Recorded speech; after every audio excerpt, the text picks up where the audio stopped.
কাজ করা লাগবে, তার মধ্যে একটা কাজ হলো নবীকে সব থেকে বেশি ভালোবাসা লাগবে।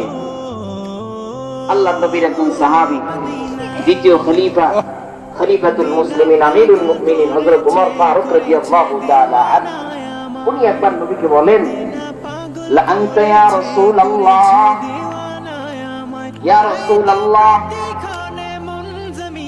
আমি আপনাকে দুনিয়ার সব কিছু থেকে বেশি ভালোবাসি, ইল্লা মিন নাফসি, তবে আমি আমার নফস থেকে আপনাকে বেশি ভালোবাসি না। আল্লাহর নবী বলে, ওমর হবে না। সাহাবী রাসূল, দ্বিতীয় খলিফা, এত বড় সাহাবী, জালিলুল কদর সাহাবী, সব কিছু থেকে বেশি ভালোবাসে, শুধুমাত্র নিজের নফস থেকে বেশি ভালোবাসে না। আল্লাহর নবী বলেন, না, হবে না। হযরত ওমর বলে, ইয়া রাসূলুল্লাহ, আমি আপনাকে এখন সব কিছু থেকে বেশি ভালোবাসি এবং আমার নফস থেকেও বেশি ভালোবাসি। আল্লাহর নবী বললেন, ওমর, এখন তোমার ঈমানটা পূর্ণতায় পৌঁছেছে। সুবহানাল্লাহ। সাহাবী রাসূল, এত বড় সাহাবী, উনি বললেন সব কিছু থেকে বেশি ভালোবাসি, নিজের নফস থেকে না। আল্লাহর নবী বলেন, না, হবে না। আল্লাহর নবী সাহাবী বললেন, এবার আমার নফস থেকেও আপনাকে বেশি ভালোবাসি। আল্লাহর নবী বলেন, তোমার ঈমান পূর্ণতায় পৌঁছেছে। সুবহানাল্লাহ।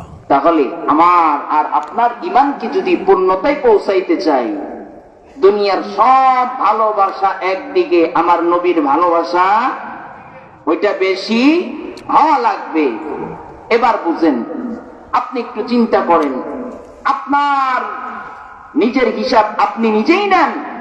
আপনি নবীকে কতটা ভালোবাসেন, আপনি আপনার দলকে কতটা ভালোবাসেন, আপনার নবীকে কতটা ভালোবাসেন, আপনি আপনার সন্তানকে কতটা ভালোবাসেন, আপনার নবীকে কতটা ভালোবাসেন, আপনি আপনার মাতা পিতাকে কতটা ভালোবাসেন, আপনি আপনার নবীকে কতটা ভালোবাসেন, দুনিয়ার সব কিছুকে আপনি কতটা মহাব্বত করেন, আর আপনি নবীকে কতটা মহাব্বত করেন, হিসাব আপনি মিলায় নেন। যদি দেখেন আপনার ভিতর নবীর ভালোবাসা গালেব, নবীর ভালোবাসা বেশি, বুঝতে হবে আপনার ঈমানটা পূর্ণতায় পৌঁছেছে। আর যদি দেখেন না, আমার ভিতরে এখনো নবীর ভালোবাসা পূর্ণতায় পৌঁছে নাই, বুঝতে হবে আপনার ঈমানটাও পূর্ণতায় পৌঁছে নাই। নামাজ পড়ি, মজা পাই না, স্বাদ পাই না, লজ্জত নাই নামাজের মধ্যে। দান করি, সদকা করি, কত কিছু ইবাদত করি, কত সওয়াবের কাজ করি, কিন্তু মজা লাগে না। নামাজে দাঁড়াইলে মন জায়গা অন্যদিকে, এরকম পরিস্থিতি মনে হয় আমাদের হয় না। নামাজে পড়লে